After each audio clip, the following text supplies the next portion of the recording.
Hi, it's Pinky here. I just want to talk about all the advice you get bombarded with and how do you deal with all that noise swimming around in your head? All that noise out there, and you're so connected to your baby. It's the chemistry of attachment. You're connected to your baby, and you want to do the right thing by your baby, and intuitively you will. But that noise can really get in your head and annoy the crap out of you and make you doubt yourself. So what do? I've got three questions you can ask when you're a bit uncertain about advice. You can filter it. You do need to trust yourself, and often just holding your baby, blocking out the noise, taking some deep breaths, and talking, thinking, what am I feeling? How do I feel? Not what do I think, but what do I feel right now? Do you feel comfortable? Do you have some tightness in your tummy or your chest and thinking, I just couldn't do that to my child?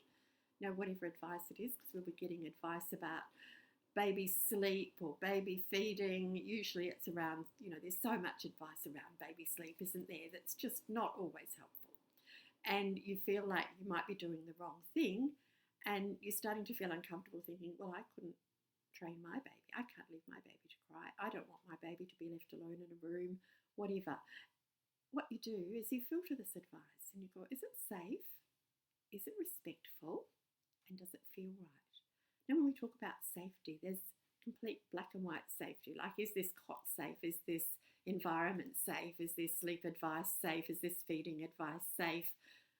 You can do that quite logically when you go and explore, is this safe? But does my baby feel safe when I do this? When I try this new way of being with my baby, does my baby feel safe? This is what we want to do. We have a Stone Age baby in a space age world. He might be in a safety standards approved cot with a monitor on the wall. But if he's in his own room and he doesn't know where you are, or you've gone down to make a cup of tea and you've left your baby in a room by himself, he may not feel safe because he doesn't know that there's not predators. He's a Stone Age baby, and he doesn't know that there's not going to be a lion or a tiger or a bear that's going to come and get him if he's left all alone. He wants to be with you. So he's feeling anxious. He's not feeling safe. And he might be communicating that to you by crying.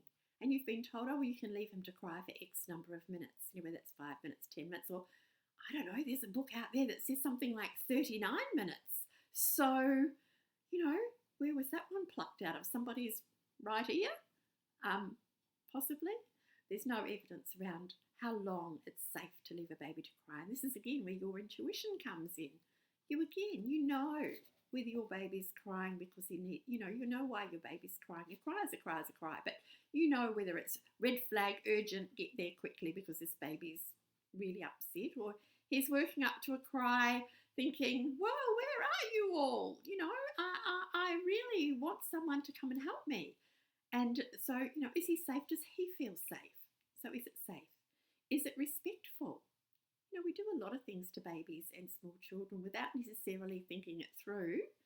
How would you like to have your legs whipped up in the air and your pants pulled off without a please or a thank you? Hey, talk to your baby about what you're going to do. This is respect, and respecting your baby's feelings too. So is it respectful? Is it intrusive? How would you like to be just woken up out of a sleep because the clock said it was a certain time and it was time for your meal, and somebody just put a bowl of food in and started shoveling it into your face? That's not very respectful either, is it? So it's about, whether it's feeding, whether it's sleeping, whether it's changing your baby, whether it's about body awareness and permission to, feel safe in their own body and their own space. Is it respectful? And the other thing is, does it feel right? Does it feel right for me in here? Because with all that noise going around, you might have ruled out, yes, it could be safe. I could do this respectfully, maybe. But does it feel right?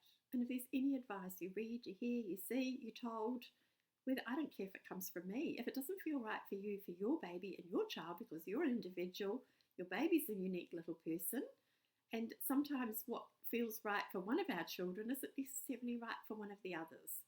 So does it feel right for you? And if it doesn't feel right, step back. It's okay. You can either ditch that advice or you can modify it, or you can think, look, maybe this would work in a few weeks or a few months, but right now, this isn't what my baby needs, and it isn't what I'd feel comfortable doing with my baby. So, just work it out, trust yourself, because you do know, you are the expert about your baby. So, filter that advice. Is it safe? Is it respectful? And does it feel right for us?